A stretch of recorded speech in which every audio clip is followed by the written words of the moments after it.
नमस्कार दोस्तों, मैं आयुष आपका इलेक्ट्रिकल दोस्त। इस वीडियो के अंदर मैं आपको पूरी तरीके से क्लियर कर दूंगा कि ऑटोमेशन में ये जो RLC, PLC, SCADA, HMI, VFD, इन सभी की जो बातें होती रहती है, ये सभी आखिरकार है क्या, इनकी जरूरत ही क्या है और इंडस्ट्री में इनकी रिक्वायरमेंट कब होती है और क्यों होती है। तो इस वीडियो के बाद में इन सभी को पूरी तरीके से आप समझ जाएंगे। सबसे पहले समझते हैं कि आखिरकार ये सभी है क्या। तो देखिए, अगर आप बात करते हैं स्काडा की, अगर आप बात करते हैं एचएमआई की, अगर आप बात करते हैं वीएफडी की, आरएलसी की, पीएलसी की, इनमें से किसी की बात करते हैं, बेसिकली आप बात कर रहे होते हैं ऑटोमेशन की। किसकी? ऑटोमेशन। ऑटोमेशन क्या है, पहले आप सबसे पहले ये समझिए। देखिए, ऑटोमेशन जो वर्ड है ये दो चीजों से मिलकर बना है, automatic plus motion. Automatic plus motion, इसका मतलब क्या है? ऑटोमेटिक का मतलब क्या होता है? अपने आप होना, और मोशन का मतलब क्या है? क्रिया होना, गति होना, चेंजेस होना, बदलाव होना। तो ऑटोमेटिक किसी भी चीज में बदलाव हो जाना, मोशन हो जाना, क्रिया हो जाना, चेंजेस हो जाना, यही है हमारा ऑटोमेशन। अब आप बोलेंगे ऑटोमेशन क्या है? ऑटोमेशन तो मेरे को पता है, अपने आप चीजें हो रही है, वो ऑटोमेशन है। लेकिन ऑटोमेशन के लिए आरएलसी, पीएलसी, स्काडा, एचएमआई, ये सब क्या है? तो देखो, जैसे कि आप जानते हैं कि इंडस्ट्री के अंदर जो भी काम होते हैं वो कोई ह्यूमन नहीं बैठा होता हर चीज को करने के लिए। जैसे घरों में तो हम खुद से कर लेते हैं। मैं आपको एक बहुत प्यारा सा और प्रैक्टिकल एग्जांपल बताता हूं। घरों के अंदर आपको प्यास लगती है, आप क्या करते हैं? आप घर में जाते हैं अपने आरओ के पास में, आरओ के पास में जाते हैं, बोतल को आरओ के नीचे करते हैं। क्या अपने आप आरओ से पानी आने लग जाता है आपकी बोतल में? नहीं।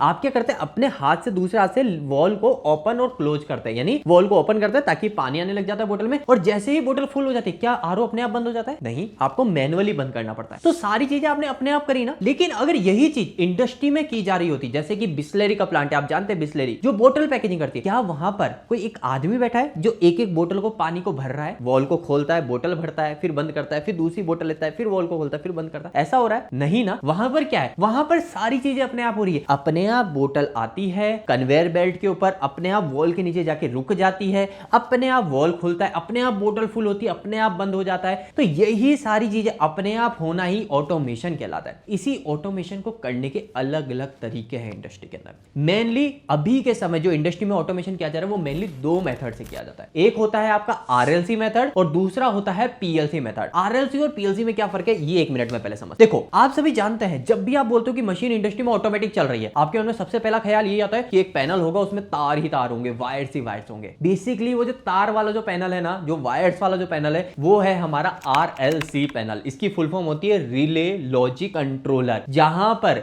जो भी मशीन को कंट्रोल किया जा रहा है, आरएलसी की फुल फॉर्म में भी है रिले लॉजिक कंट्रोलर, लास्ट में क्या है? कंट्रोलर। कंट्रोलर का मतलब है मशीन को कंट्रोल करने वाला। तो ये आरएलसी पैनल मशीन को कंट्रोल कर रहा है, यानी अपने हिसाब से चला रहा है, बंद कर रहा है। तो इसमें जो मशीन को कंट्रोल किए जा रही है ना, वो किए जा रहे हैं, लॉजिक जो बनाए जा रहे हैं वो बनाए जा रहे हैं रिले के ऊपर। रिले क्या है? रिले ये कॉन्टेक्टर, रिले, टाइमर्स, ये सभी रिले के ही टाइप है। तो आरएलसी पैनल के अंदर जो भी लॉजिक बनाया जाता है ना, कि वो जो बिस्लेरी का प्लांट है उसमें बोतल जैसे नीचे पहुंच जाए, वॉल अपने आप खुल जाए, तो ये जो अपने आप जो काम करना है ना, ये सारा का सारा जो भी लॉजिक बनेगा कि कब कौन सी चीज को ऑन करना है, कब वॉल को सप्लाई देनी, कब कन्वेयर बेल्ट को सप्लाई देनी, कब कन्वेयर बेल्ट की सप्लाई काट देनी है, ये जो भी लॉजिक बनेंगे, ये सारे के सारे लॉजिक बनेंगे आरएलसी पैनल में रिले पे। किस पे? रिले पे, कॉन्टेक्टर पे, टाइमर पे, हार्डवेयर पार्ट पे। मतलब एक एक आप वायर लेंगे, हार्ड वायर लेंगे और घुमाते रहेंगे सर्किट में। तो ये हो जाती है हमारी पहली चीज आरएलसी। लेकिन जब पीएलसी की बात करते हैं ना, तो पीएलसी में क्या डिफरेंस होता है? पीएलसी की फुल फॉर्म में है प्रोग्रामेबल लॉजिक कंट्रोलर। लास्ट में इसमें भी सी से कंट्रोलर है। कंट्रोलर का मतलब ये भी मशीन को कंट्रोल करता है, ये भी मशीन को ऑटोमेट करता है। लेकिन मैं सारा का सारा जो भी लॉजिक बनता है ना, वो सारा का सारा किस में बनाता हूं? प्रोग्राम में बनाता हूं, कंप्यूटर में बनाता हूं। कंप्यूटर में ऐसा नहीं है, और कई सारे लोग सोचते हैं प्रोग्राम का मतलब है लैंग्वेजेस, कंप्यूटर लैंग्वेजेस। ऐसा बिल्कुल भी नहीं है। इंडिया में या फिर अभी के समय पीएलसी में सबसे ज्यादा जो पॉपुलर लैंग्वेज है वो है लैडर लॉजिक, और आने वाले समय में भी वही पॉपुलर रहने वाली है बहुत समय तक। तो लैडर लॉजिक कोई बहुत ही सिंपल है। हम जो एक सर्किट डायग्राम बनाते हैं ना कॉपी में, बिल्कुल एज इट इज वैसी होती है। जो हम कॉपी में सर्किट डायग्राम बनाने की प्रैक्टिस करते हैं, वो की वही एज इट इज सेम होती है। तो उस तरीके से हम क्या करते हैं? कंप्यूटर में प्रोग्राम करते हैं और फिर बाद में वो पीएलसी में भेज देते हैं। तो यह जो पीएलसी की प्रोग्रामिंग है, रिले के ऊपर जो काम करना है, ये बहुत ही इंटरेस्टिंग होता है। जब यहाँ पे स्टूडेंट आते हैं वो देखते हैं, बहुत ही इंटरेस्ट के साथ में काम करते हैं। तो आपने आरएलसी और पीएलसी में समझ लिया, दोनों मशीन को ऑटोमेट करने का काम कर रहे हैं। तो बस आरएलसी में हम हार्ड वायर से करते हैं, पीएलसी में हम प्रोग्राम बेस पे करते हैं। दोनों ही मशीन को ऑटोमेट करने का काम कर रहे हैं। मैं चाहूं तो आरएलसी से भी कर सकता हूं, मैं चाहूं तो पीएलसी से भी मशीन को ऑटोमेट कर सकता हूं। बस फर्क ये हो जाता है कि आरएलसी में वायर्स का माइजाल हो जाएगा, कल को प्रॉब्लम आ गई तो वायर्स में ढूंढते रहो। लेकिन पीएलसी में कल को प्रॉब्लम आ गई, कंप्यूटर में 1 मिनट में सर्च कर लिया, 2 मिनट में प्रॉब्लम सही। तो ये सबसे बड़ा फायदा हो जाता है पीएलसी का। इसलिए आज के समय इंडस्ट्री में पीएलसी के ऊपर इंडस्ट्री स्विफ्ट हो रही है। क्यों? क्योंकि पीएलसी में प्रॉब्लम को ढूंढना, कल को मशीन बंद हो गई, ढूंढना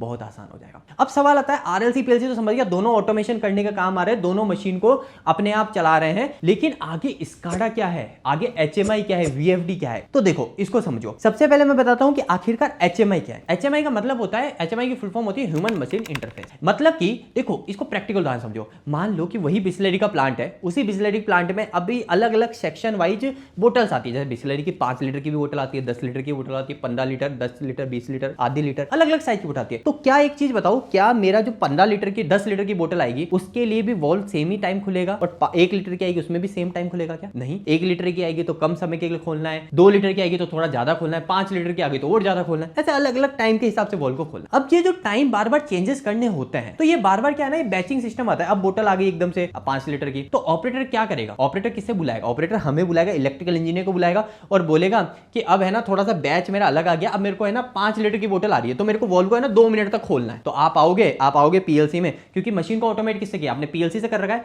तो पीएलसी में जाके 2 मिनट एडिट करोगे। बाद में आता है, बाद में आके बोलता है अरे भैया 1 लीटर की बोतल आ गई, आधे घंटे बाद वापस आया, बोला अरे यार अब 1 मिनट कर दो, 1 लीटर की बोतल आ गई। फिर बाद में वापस आधे घंटे बाद आएगा, 10 लीटर की बोतल आ गई कि भैया आप चेंजेस कर दो, मेरे को 2 मिनट 2.5 मिनट वॉल्व खोलना है। तो बार बार चेंजेस करने पड़ते हैं। कल को कोई पाइप कटिंग की मशीन है, उसके अंदर अलग अलग साइज के पाइप आते हैं, किसी पाइप को इतना काटना है, किसी पाइप को इतना काटना है, सबकी साइजेस अलग अलग है। तो ऑपरेटर बार बार इंजीनियर के पास आएगा, भैया थोड़ा सा चेंजेस कर दो है प्रोग्राम में जाके। तो क्या बार बार जाके चेंजेस करेंगे? थोड़ा मुश्किल होगा ना। क्या एक इंजीनियर क्या उसी के लिए असाइन कर देंगे मशीन के लिए? नहीं। तो ऐसे सीनियरों में जहां पर कुछ बदलाव बार बार करने पड़ते हैं और वो ऑपरेटर की डिमांड पे होते हैं या फिर प्रोडक्शन इंजीनियर की डिमांड पे होते हैं, तो ऐसे सीनियरों में हम क्या बोलते हैं कि आप हमें मत बुलाइए, हम एक आपके पास में एक प्यारी सी स्क्रीन डिजाइन करके दे देंगे जिसे हम एचएमआई बोलते हैं। आप कुछ भी चेंजेस करना है ना, आप यहाँ पे एंटर कर दो। आपको 2 मिनट वॉल्व खोलना है, 2 मिनट डाल दो और एंटर कर दो। ऑटोमेटिक 2 मिनट डालते जैसे एंटर करोगे ना, डेटा कहां चले जाएगा? हमारी पीएलसी के पास। किसके पास चले जाएगा? पीएलसी के पास। अब पीएलसी 2 मिनट के लिए वॉल्व को खोलेगी। आपने 5 मिनट डाल दिया तो 5 मिनट में डाल के एंटर कर दिया, 5 मिनट के लिए अब वॉल्व खुलेगा। तो सारी चीजें हम क्या कर सकते हैं? अपने हिसाब से कंट्रोल कर सकते हैं। देखो ऑपरेटर थोड़ी समझता है प्रोग्रामिंग, वो थोड़ी जाके चेंजेस कर लेगा प्रोग्राम में, नहीं कर सकता ना। तो उसके लिए एक सिंपल सा इंटरफेस बना देते हैं। जैसे एटीएम मशीन पे जाते हो, आप डेटा डालते हो, एंटर करते हो, 1000 रुपए 1000 रुपए डाल देते हो, एंटर करते हो, 1000 रुपए आ जाता है। ऐसे ही वहां पर भी ऑपरेटर को 20 मिनट के लिए वॉल्व खोलना है, 20 मिनट डालेगा, एंटर कर देगा, 20 मिनट के लिए वॉल्व खोलेगा। 1 मिनट चलाना, 1 मिनट के लिए एंटर कर देगा। तो बार बार जो भी चेंजेस करने वो ऑपरेटर को हमें नहीं बुलाना पड़े, हम वहीं पे मशीन पे ही उसको एक टच स्क्रीन लगा देंगे और बोल देंगे यहीं पर ही एंटर कर लो, पीएलसी पे अपने आप डेटा चले जाएगा और पीएलसी उस हिसाब से काम कर लेगी। तो ये हो गई एचएमआई। अब बचता है एक स्काडा। कई सारे लोग बोलते हैं कि स्काडा क्या एचएमआई का एक बड़ा रूप है क्या? तो कह सकते हैं। क्यों? क्योंकि स्काडा और एचएमआई के अंदर कुछ कुछ पार्ट डिजाइनिंग पर्पज से ही है। डिजाइनिंग कर सकते हैं, स्काडा में भी डिजाइनिंग करते हैं, एचएमआई में भी डिजाइनिंग करते हैं, है ना। स्काडा से भी हम किसी चीज को ऑपरेट करा सकते हैं, सुपरवाइजरी कर सकते हैं, एचएमआई से भी कर सकते हैं। लेकिन मेनली क्या फर्क है? मेनली स्काडा ऐसी जगह लगता है, स्काडा ऐसे मशीन के पास में छोटा सा नहीं लगेगा ज्यादा। वो कहां लगेगा? वो एक चैम्बर में लग जाएगा, एक रूम में लग जाएगा। स्काडा का मेन काम होता है इंडस्ट्री में जो मशीन चल रही है ना सारी, उसको सुपरवाइज करना। जैसे सुपरवाइजर का क्या काम होता है? सुपरवाइजर का काम होता है कि मशीन सारी सही से काम कर रही है नहीं कर रही, वो देखते रहना। सुपरवाइजर का काम होता है कि भैया इस समय कितना प्रोडक्शन निकला उसको देखना। सुपरवाइजर का काम होता है कि वो अपडेट, जैसे ही प्रॉब्लम आ जाए अलार्म सिग्नल जनरेट कर दे और सबको बता दे, इंजीनियर को बुला ले। तो ये सारे काम सुपरवाइजर के होते हैं। एक डेटा मेंटेन करना, डेटा का कलेक्शन करना, सारा काम सुपरवाइजर। यही सारा काम आज के समय क्या होता है? देखो इंसान गलतियां कर सकता है ना। कभी छुट्टी रख ली, नया पर्सन आया, उसको दूसरे को डेटा सही से नहीं दे पाए। तो ऐसे सिनेरियो में आज के समय धीरे धीरे मशीन के ऊपर शिफ्ट हो रही है कंपनियां। तो यहां पर भी स्काडा यही काम करता है। स्काडा एक सुपरवाइजर का काम बखूबी नहीं पाता है। स्काडा की फुल फॉर्म भी ये supervisory control and data acquisition. Supervisory control का मतलब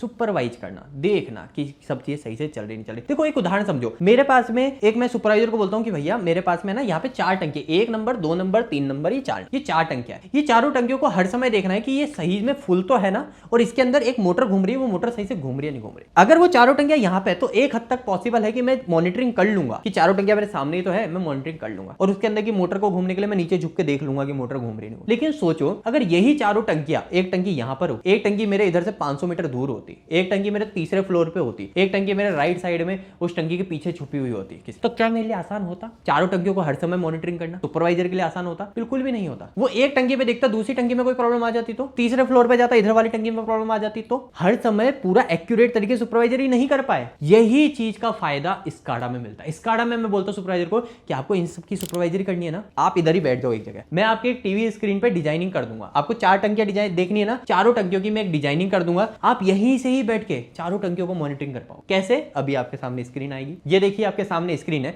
आप देख सकते हो चारों टंकियों का लेवल क्या है, मैं एक ही जगह पर देख सकता हूं। मैं देख सकता हूं चारों टंकियों के अंदर क्या मोटर घूम रही है, मैं देख सकता हूं कि चारों टंकियों का लेवल बराबर समय पर कंट्रोल डाउन या अप हो रहा है नहीं हो रहा। अगर किसी में भी दिक्कत आएगी ना, तो यहीं पर ही मैं अलार्म पॉपअप कर दूंगा। तो ये डिजाइन किसने किया? ये इलेक्ट्रिकल इंजीनियर, मतलब आपने मैंने मिलकर। इसके ऊपर कोई भी प्रॉब्लम आएगी तो पता कैसे चल रहा है स्काडा को? ये पीएलसी से कम्युनिकेट है। पीएलसी को तो हर चीज पता है ना, मशीन कब चल रही है, कब बंद हो रही है, कैसे ऑन हो रही है, कैसे ऑफ हो रही है, हर चीज पता है पीएलसी को। मोटर चल रही नहीं चल रही, तो पीएलसी से डेटा लेती रहती है, पीएलसी को इससे कम्युनिकेट कर देते हैं। जैसे कोई दिक्कत आई, इसमें अलार्म शो होते ही पीएलसी के रिकॉर्ड में भी सेव होता रहता है, स्काडा में भी सेव होता रहता है। तो ये काम हो जाता है हमारा स्काडा। स्काडा किस चीज का है? स्काडा है सुपरवाइजरी कंट्रोल एंड डेटा इक्वाइजेशन, मतलब सुपरवाइजरी करेगा, आसान कर देगा सुपरवाइजरी को, डेटा को कलेक्शन को आसान कर देगा। यहां से भी चीजों को ऑपरेट करा सकते हैं जैसे एचएमआई से करा सकते, लेकिन इसका मेन काम क्या है? सुपरवाइजरी करने का और डेटा को हैंडल करने का। आखिरी चीज और बच जाती है वीएफडी ड्राइव। आपको आरएलसी क्लियर हो गई, ऑटोमेशन के लिए है, पुराना मेथड है, वायर्स का माया जाल है। आज के समय पीएलसी ऑटोमेशन के लिए यूज हो गया। आपको एचएमआई पता चल गया, एचएमआई क्या है? बार बार ऑपरेटर को चेंजेस करने, एक ही जगह पर उसको बोला यही है मशीन, मेरे को मत बुलाओ, यहां से चेंजेस कर लो। इसके बाद में स्काडा क्या है? स्काडा मैंने भी आपको बता दिया, सुपरवाइजरी करने के लिए। आखिरी बचता है वीएफडी ड्राइव। वीएफडी क्या है? ये ऐसी एक ड्राइव होती है, ये देखिए यहाँ पर एक ड्राइव है, ये एक ड्राइव होती है वीएफडी। बेसिकली अलग अलग ब्रांड की आती है, जैसे पीएलसी सब चीज आएगी, वैसे अलग अलग ब्रांड की है। वीएफडी का मतलब क्या? फुल फॉर्म से पता चला, वेरिएबल फ्रीक्वेंसी ड्राइव। क्या काम आती है? मोटर को कंट्रोल करने के। इंडस्ट्री में सबसे ज्यादा चीज क्या है? मोटर्स है, ये है मोटर्स। इंडस्ट्री में सबसे ज्यादा लोड क्या है? मोटर्स। और मोटर को कंट्रोल करने के लिए वीएफडी लगाते हैं। क्या हर मोटर को लगाते हैं? नहीं, हर मोटर के लिए नहीं लगाएंगे। दो कंडीशन होती है। सबसे पहली कंडीशन, अगर आपको आपकी मोटर की स्पीड को कंट्रोल करना है, कभी आपको मोटर को तेज चलाना है, कुछ कन्वे बेल्ट है, कुछ सामान जल्दी पहुंचाना है, अब धीरे पहुंचाना है ना, तो क्या करना है? स्पीड को कंट्रोल करना है। तो मोटर की स्पीड ऐसे ही कंट्रोल नहीं कर सकते जैसे घर में लगे फैन रेगुलेटर की तरह, नहीं, 3 फेज मोटर के लिए इजी नहीं, ठीक है। तो क्या लगती है? VFD drive. VFD drive, variable frequency drive. VFD drive में फ्रीक्वेंसी को हम कंट्रोल करते हैं और हमारी मोटर की स्पीड को उसकी मदद से हम इजीली ज्यादा या कम कर सकते हैं। तो वीएफडी पहला सिनेरियो तो मोटर की स्पीड को कंट्रोल करना। सेकंड सिनेरियो में क्या होता है? कई जगह पर हम स्टार डेल्टा स्टार्टर लगाते हैं मोटर का स्टार्टिंग करंट कम करने के लिए। आपने सुना है मोटर का स्टार्टिंग करंट कम करने के लिए स्टार डेल्टा स्टार्टर सबसे पॉपुलर है, इजी है ना, बहुत सस्ता है, 3 कॉन्टैक्टर लाए, लगाए और हो गया काम। मोटर को पहले स्टार में चलाओ, फिर डेल्टा में चलाओ, स्टार्टिंग करंट कम हो। कहीं सिनेरियो में क्या होता है? स्टार डेल्टा स्टार्टर मेथड काम नहीं आता। क्यों नहीं आता? क्योंकि जब आप मोटर को पहले स्टार में चलाते हो ना स्टार्टिंग करंट कम करने के लिए, तो दिक्कत पता है क्या आती है? दिक्कत ये आती है कि मोटर आपकी अगर 10 किलोवाट की है तो वो 10 किलोवाट की स्टार्टिंग के समय रहती नहीं है, वो 4 किलोवाट की रह जाती है। अब आपके पास में 4 किलोवाट की मोटर आप बना के उसको एक बार स्टार्ट कर रहे हो ताकि वो मोटर स्टार्टिंग में करंट कम ले, लेकिन अगर उस मोटर के ऊपर लोड ही 10 किलोवाट का जुड़ा हुआ है तो स्टार्टिंग में, जैसे कि क्रेन में स्टार्टिंग में बहुत ज्यादा लोड है, तो क्या वो मोटर स्टार्ट हो पाएगी? नहीं हो पाएगी, क्योंकि मोटर की साइज आपने छोटी कर दी स्टार में चला के। तो ऐसे सिनेरियो में जहां पर स्टार्टिंग में भी अच्छा खासा लोड है, स्टार्टिंग में मोटर को अच्छा पावर चाहिए, मतलब टॉर्क चाहिए, पावर मतलब मोटर की रोटेटिंग पावर मतलब टॉर्क चाहिए, तो ऐसे सिनेरियो में जहां पर भी हमें चाहिए तो हम क्या चलेंगे? वीएफडी से मोटर कंट्रोल करें, क्योंकि स्टार डेल्टा मेथड उस समय काम नहीं आता। तो वीएफडी क्या होता है? वीएफडी भी हमारा सिंपल सी चीज है मोटर को कंट्रोल करने के लिए। तो वीएफडी इंडस्ट्री में बहुत ज्यादा यूज होती है, तो इसके पैरामीटर्स होते हैं, वायरिंग होती है, वो सभी चीजें सीखते हैं हम। तो ये सारी चीजें हैं, आपको आई थिंक क्लियर हो गया होगा। आरएलसी क्या है, पीएलसी क्या है, स्काडा क्या है, एचएमआई क्या है, वीएफडी क्या है, और कुछ अगर आपके डाउट है तो प्लीज बताइएगा। अगर आप हमसे ऑनलाइन या ऑफलाइन ट्रेनिंग लेना चाहते हैं, जो कि अभी तक हमसे कई लोगों ने ली है, अगर आप भी हमें यह मौका देना चाहते हैं तो आप हमारे नंबर पर कॉल कर सकते हैं। मोबाइल नंबर है 8690045999। हमारे हर मंथ 1 तारीख को नया बैच स्टार्ट होता है। अभी 1 अक्टूबर से हमारा नेक्स्ट बैच स्टार्ट होने वाला है। कुछ भी जानकारी लेनी है, आप हमसे ऑनलाइन ट्रेनिंग लेना चाहते हैं, आप फोन कर सकते हैं, पूछ सकते हैं। ऑफलाइन ट्रेनिंग लेना चाहते हैं, ऑफलाइन के लिए फोन कर सकते हैं। ऑफलाइन कई लोगों के मन में क्वारी रहती है कि फीस क्या है, ऑनलाइन की फीस क्या है। तो अभी की अगर मैं आपको फीस बताऊं, जो नेक्स्ट बैच है उसके अंदर जो रहने वाली है, वो हमारी फीस ऑफलाइन की है 18,000 रुपए, सिर्फ अगर आप ट्रेनिंग लेना चाहते हैं। अगर आप हमसे रहना भी लेंगे, क्योंकि हमारी तरफ से स्टूडेंट को रहना भी दिया जाता है, क्योंकि अगर वो दूसरे शहर से आ रहा है, लेट नाइट आ रहा है, तो वो कहां जाएगा। और दूसरी बात, हमारे 2 दिन कंप्लीटली फ्री ट्रेनिंग रहती है ऑफलाइन के केस में। यहाँ पे कोई भी आके ट्रेनिंग लेता है तो 2 दिन कंप्लीटली फ्री ट्रेनिंग है, 2 दिन उनको रहना भी फ्री है, ठीक है। तो अगर आप यहाँ पे हमसे रहना भी लेते हैं तो 27,000 रुपए भी फीस है, जो कि बहुत कम है। हम आने वाले समय में थोड़ी सी इसको 35,000 तक करेंगे, लेकिन अभी 27,000 फीस है। तो अगर आप जानकारी लेना चाहते हैं, फोन करके पूछ सकते हैं। ऑनलाइन ट्रेनिंग की फीस, ऑनलाइन अगर आप कंप्लीट ट्रेनिंग लेना चाहते हैं, RLC, PLC, SCADA, HMI, VFD, बिल्कुल जीरो से एडवांस तक सीखना चाहते हैं, चाहते हैं 6,500 रुपए फीस है अभी के समय। अगर आप सिर्फ आरएलसी और पीएलसी सीखना चाहते हैं तो 2,500 रुपए होती है। तो आप पूछ सकते हैं अगर आपको सिर्फ स्काडा सीखना है तो क्या फीस रहेगी, सारी चीज आपको फोन पर अपडेट कर दी जाएगी। यकीन मानिए कि आपको बेस्ट ट्रेनिंग मिलेगी और बेस्ट प्राइस पे मिलेगी। जिस प्राइस के अंदर हम आपको जो ट्रेनिंग देंगे, आप यकीन मानिए आपको कोई भी इंस्टीट्यूट प्रोवाइड नहीं करता। यही चीज आप हमारे रिव्यू सेक्शन में जाके देख सकते हैं। आज के इस वीडियो में इतना ही रखते हैं, मिलते हैं फिर अगली वीडियो में, तब तक के लिए।